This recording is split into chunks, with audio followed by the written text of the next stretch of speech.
सावन के महीना कामर लेदा राजा जी। आइल सावन के महीना कामर लेदा राजा जी।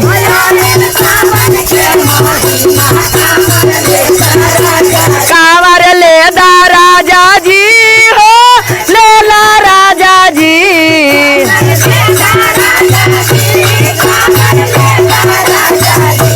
आइल सावन के महीना कामर लेदा राजा जी।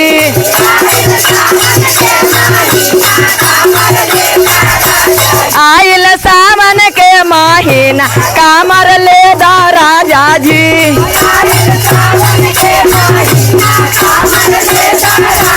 हरे हरे बसवा के कामर बनई है। कामर बनई है उसमें घुंघरू लगई है। कामर बनई है उसमें घुंघरू लगई है। अरे कामर में बोलबम लिखा दा राजा जी। आइल सावन के महीना कामर लेदा राजा जी।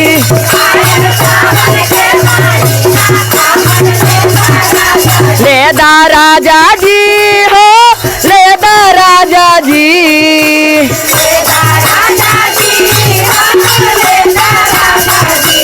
आइल सावन के महीना कामर लेदा राजा जी।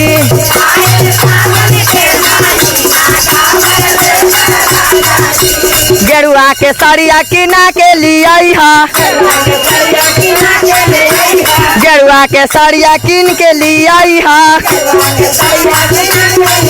अरे अचरे पर बोलबम लिखा दा राजा जी। आइल सावन के महीना कामर। आइल सावन के महीना। आइल सावन के महीना कामर लेदा राजा जी।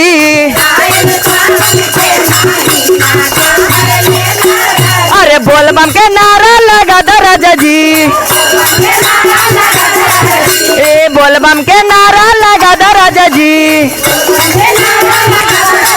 हमरा देवघर के मेलवा घुमा दा राजा जी।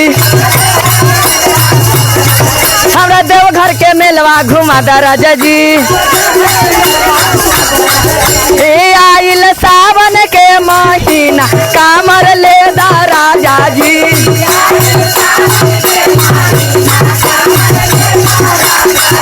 जिलेबिया मोरा हमारो घुमा दा राजा जी। घुमा दा राजा जी। हमरा सुया पहाड़वा हमारो चढ़ा दा राजा जी। हमरा सुया पहाड़वा हमारो चढ़ा दा राजा जी। आइल सावन के महीना कामर मंगा दा राजा जी।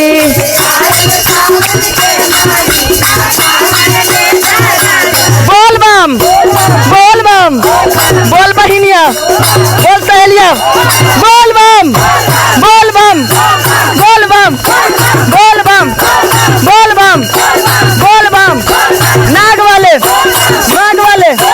डमरू वाले त्रिशूल वाले डमरू वाले त्रिशूल वाले। बोलबम बोलबम हर हर हर हर हर हर हर हर हर हर। बोल बहिनिया बोल दादी बोलबम बोलबम। कौन नगरिया दूर है। कौन नगरिया दूर है। अरे बोलबम बोलबम हर हर हर हर हर हर हर हर हर हर हर हर। हमरा सावन के महीना। आइल सावन के महीना कामर लेदा राजा जी। आइल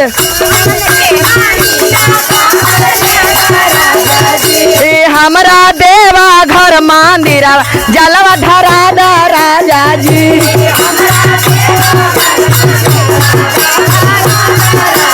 जलवा धरा दा राजा जी। सिरवा झुकाला राजा जी।